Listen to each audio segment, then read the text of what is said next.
Since 1986, the relationship between the Nigerian Naira and the US dollar has been marked by instability, heartbreak, and tears. We have seen during Shagari, fall of Naira, but Babangida's time was historic. It was unprecedented.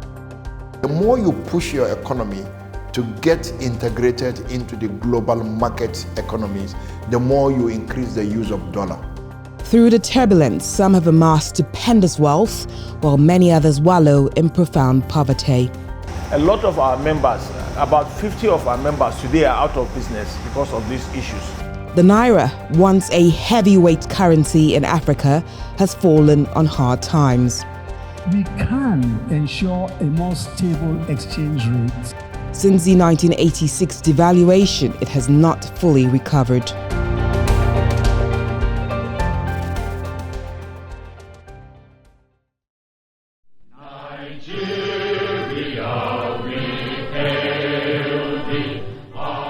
When Nigeria, the famed giant of Africa, gained independence from Britain in 1960, the country emerged as a nation of great potential. As tensions heightened during the Civil War, Yakubu Gowon's federal military government in January 1968 announced a new currency for the country. The Naira became legal tender, replacing the pound sterling at a rate of £1 to 2 Naira. So of course, following independence, there was need also for us to have an identity, and part of why the Naira, the currency was changed from the pound to the Naira, in my view, was to create an identity for Nigeria. It's akin to also the reason for us having a new national anthem. The national anthem that we used to have before was said to be, if you like, given to us by the colonial masters. So we needed to have an identity, and that was why the Naira was, put in place.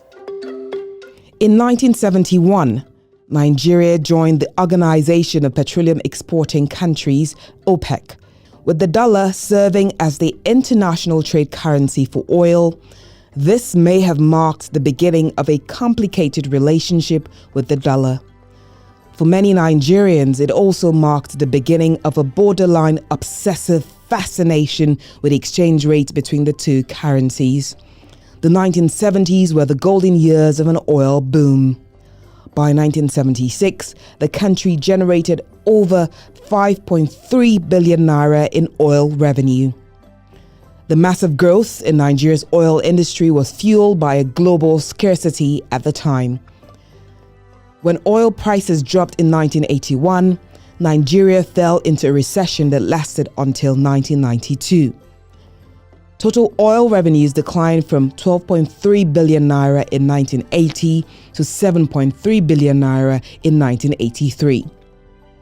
In 1982, the federal government took 1.5 billion naira in foreign aid from the International Monetary Fund and a 400 million naira loan from Saudi Arabia. Over the course of the Second Republic, Nigeria's foreign reserves declined and external debt doubled. The Second Republic's massive borrowing deepened the economic recession. By 1986, as the country's economic fortunes further declined, the Babangida military government accepted the Western prescription to revive the economy.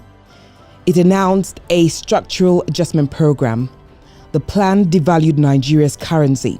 That devaluation was in response to the economic policy at the time. It was a major requirement for the implementation of the structural adjustment program that required Nigeria as one of the conditions to devalue its currency.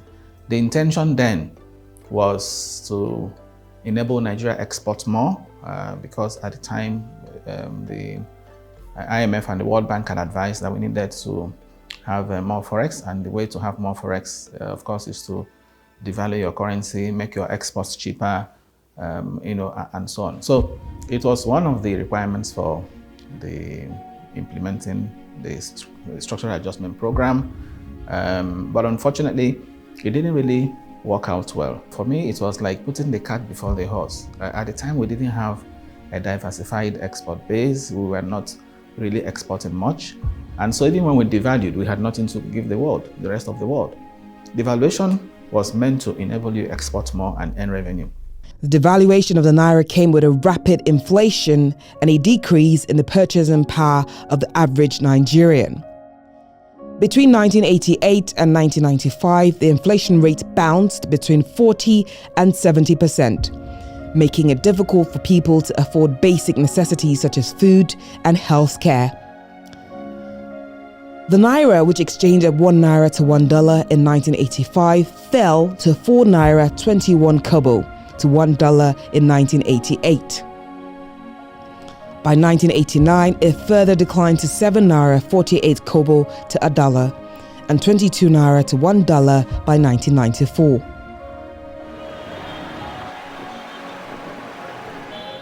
The history of government overspending, massive borrowing, and minimal internal revenue generation set the trajectory for a volatile exchange rate. As the dollar rises, the Naira falls, resulting in panic buying and hoarding by speculators. The vicious cycle is destroying Africa's largest economy. Export-oriented productions are shutting down, and many other businesses are on the verge of collapse.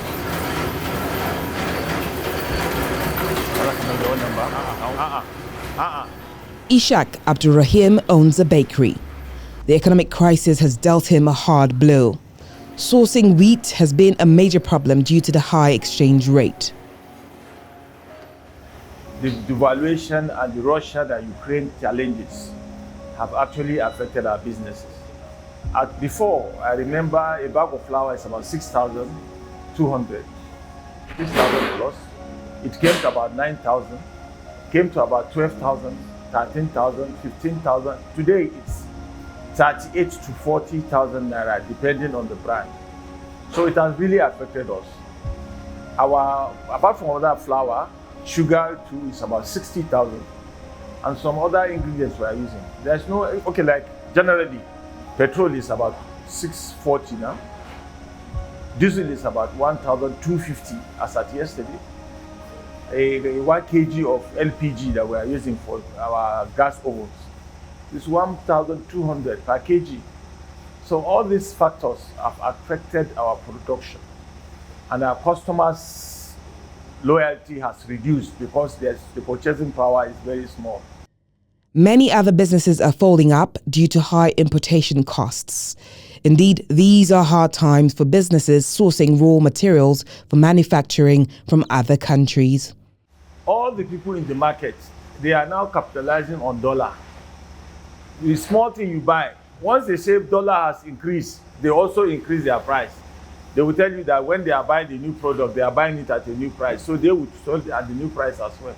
So the dollar challenges has affected us greatly.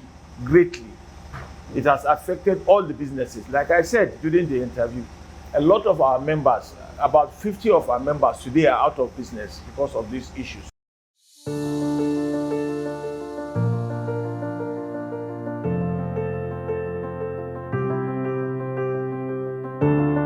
The Central Bank of Nigeria is committed to achieving monetary and price stability.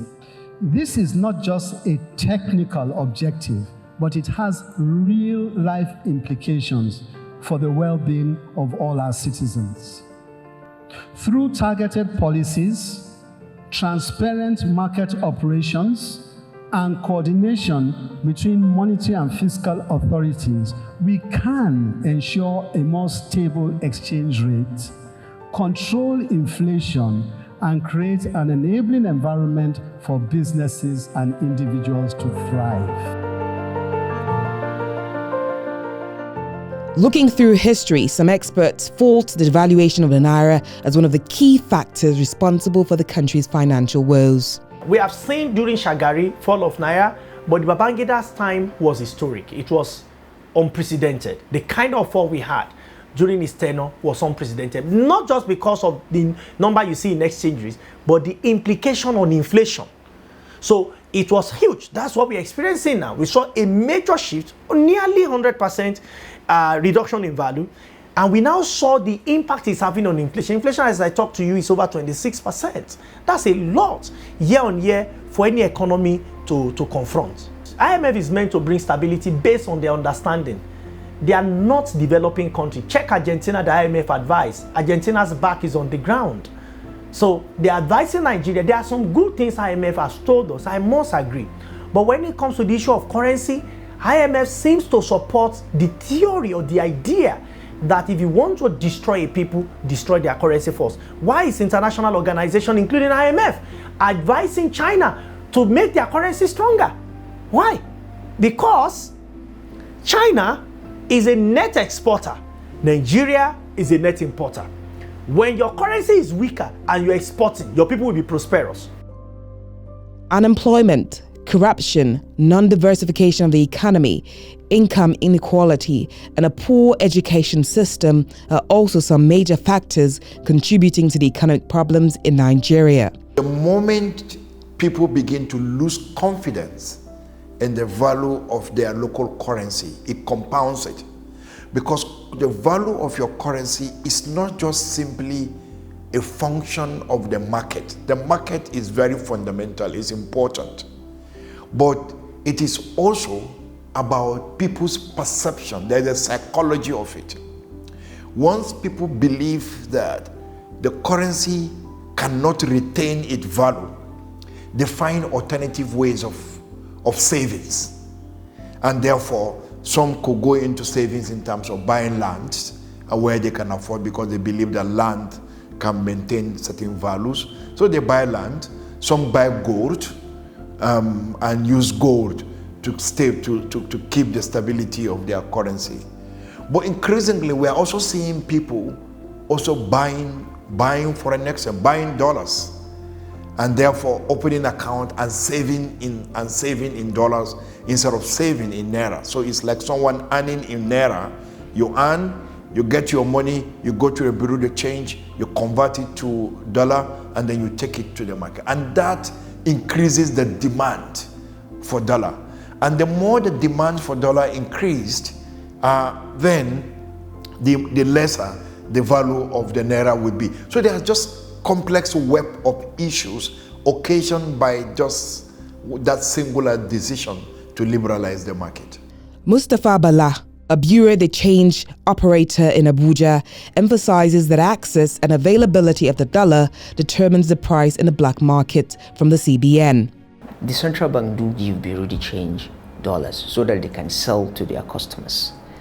And before the bureau de change sells to you, you must provide documents that is agreed by the CBN before you can have dollar at an official rate. So then they were given. There was no much issue because we have enough dollars. So since they stopped giving us that dollar, the bureau de change always have this issue of sourcing dollars. And we have been working every nook and cranny, running helter-skelter, trying to seek dollars so that we can also meet with the demand of our people. And this is exactly what is happening. So right now, we do not have much. We are sourcing from different places in order we can sustain the momentum of buying and selling. So once you get it at a high price, you have to sell it within that range of the high price that you get it. And if you get it lower, you have to sell it at that lower price. You know, one thing about Nigeria is that when something goes up, it hardly goes down due to that demand. So that is exactly what is happening. For emphasis, the demand for the purchase of dollars has been steadily increasing over the years, with many individuals eagerly waiting to acquire dollars, even though it's not Nigeria's official currency. Why the Naira is falling is just the issue of demand, the simple law of demand. Because dollar is a universal currency, people want to trade dollar because they can use it anywhere in the world. So the demand for it is always high. And when there is less supply, it brings about price change, fluctuations. So as long as it fluctuates and the dollar is not there, the price will definitely skyrocket. And that is why the Naira will keep falling, because we do not have enough dollar. And a lot of people who go for businesses, medical trips, schools, and the rest of it demand the dollar. And the dollar is not there. So we have to source it from different places. so that we can be able to meet with the demand of our customers. So that is why the price is going higher and the Naira is falling. The International Monetary Fund says the Naira is facing significant pressure, and Nigeria has the option to seek a loan from the fund to stabilize its currency if deemed viable. The institution, however, acknowledges that recent exchange reforms and other measures implemented by Nigerian authorities have been appropriate. Yet, it remains crucial to assess how the IMF, based on historical records, has influenced and brought about tangible changes to other currencies worldwide. IMF should not shy away from the fact that the moment we devalue, we're going to have more. It will only be in the number and it will be nominal figures. IMF's conversation has always been nominal in terms of the unit of number. It is not what the money can buy.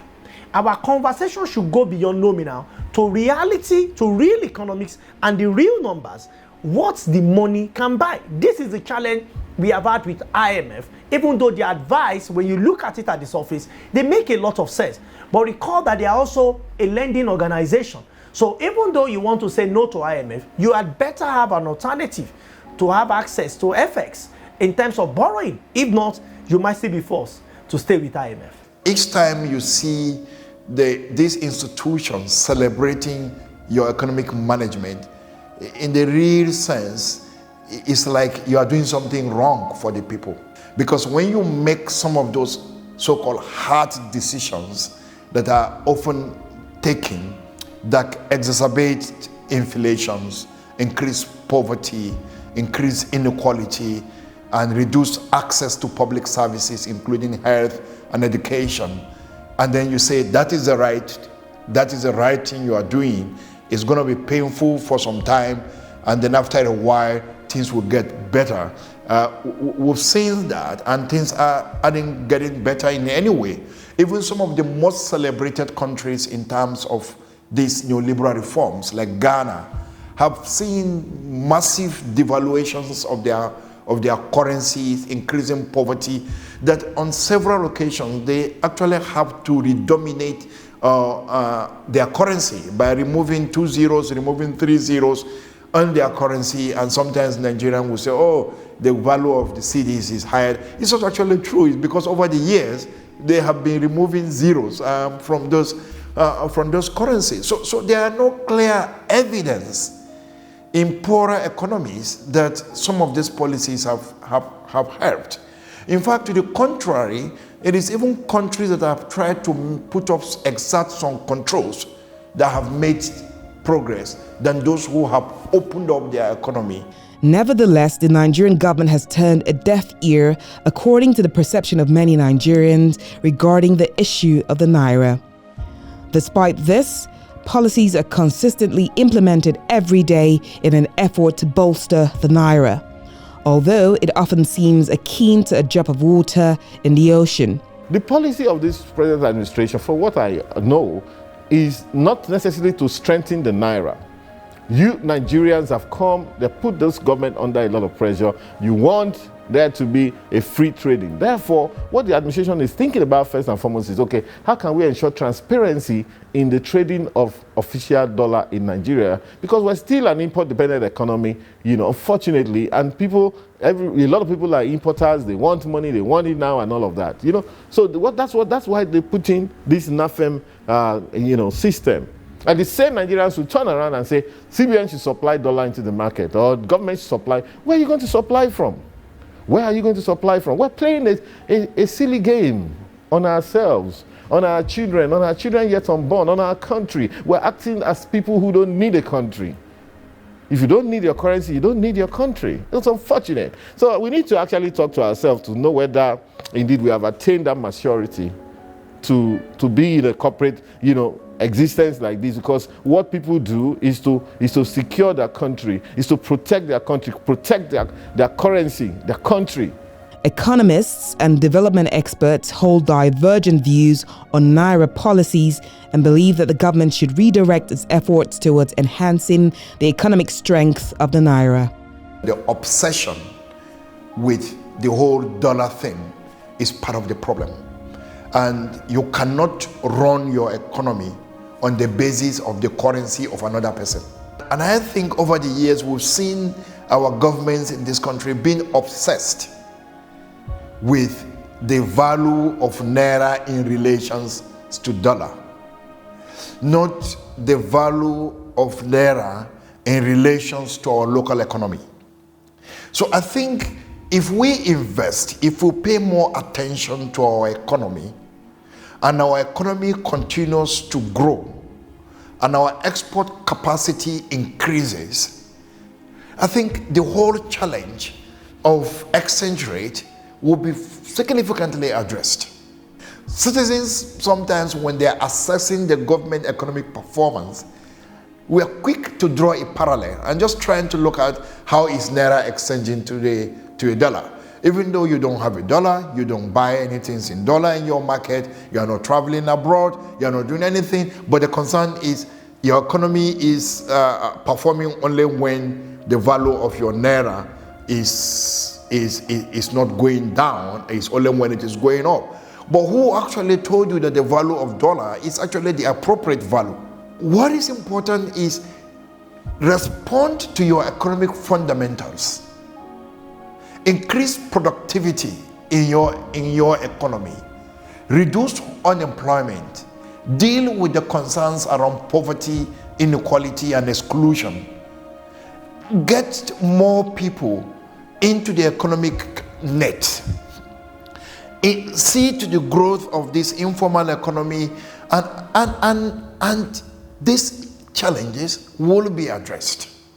The long-term solution is to reduce the need for Naira by government. That's making the economy to produce some of the things people are importing. If not, we will keep having this conversation, including solving the problem of antibiotics.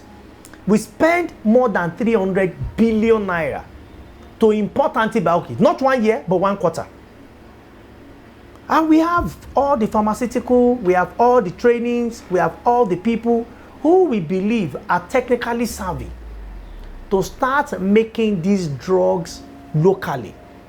Unfortunately, trade reports coming from the National Bureau of Statistics, over 300 billion Naira is what we spend. We need to solve it. So again, we go back to how much of energy can we make relatively available to Nigerians? How much of infrastructure can we deploy? I'm not saying government will deploy infrastructure overnight. Another solution is getting more remittances. Have meeting with Nigeria abroad, another foreign investor. I've seen the energy of president in that regard, trying to woo foreign investor, but foreign investor may not quickly come if we are not even attracting enough remittance to Nigerian community. That we have strong Nigerian community abroad. Our people at home must also change their behavior. Perhaps the most sustainable solution for strengthening the Naira has been overlooked. Addressing corruption and transforming Nigeria into a producer rather than a consumer of goods.